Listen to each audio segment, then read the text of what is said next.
Hey everyone, Charles here at eTrailer, and today we're taking a look at the Kuat Sherpa Bike Rack on the 2015 Nissan Xterra. So, I've said this before, but I like any bike rack that is held on by the front wheel. To me, it just makes it easier to load and unload your bike, and I think it's just a more secure connection than your frame-mounted style. But it's going to be great for your odd-shaped frames as well as your carbon frames. It's not going to warp or damage that frame. But it is going to be held on by 2 points, the wheel hook and the rear back strap. To take the bike off, we are going to start with the strap here. Push on that button, get it out of the way. And then with one hand on the frame so it doesn't fall on your vehicle, we can now push on this button, pull up and pull out. And now we can take the bike off.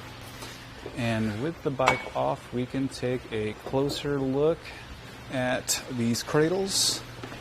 So we do have a thin groove that is going to fit your thin tire bikes all the way up to your 3-inch wide tires.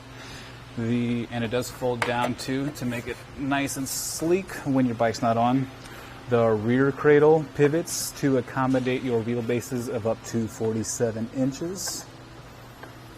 And the weight capacity is going to be 40 pounds per bike. It's made out of steel and aluminum, so it's going to be lightweight, durable. It's going to last a long time, and it is finished with this gray powder coat, so it's going to be rust resistant.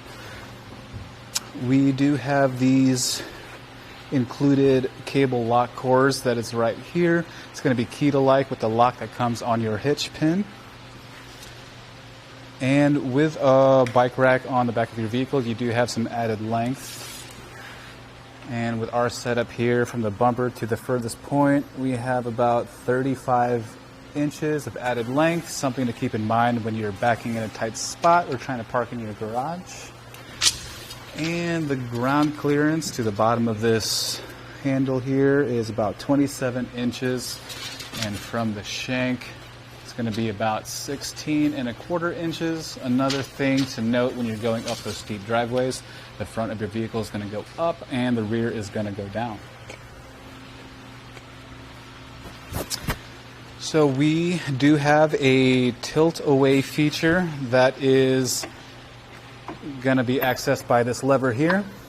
When we had our mountain bike on with our Xterra here, we could not get enough clearance to the handlebars, so we have to take that off to be able to access our hatch.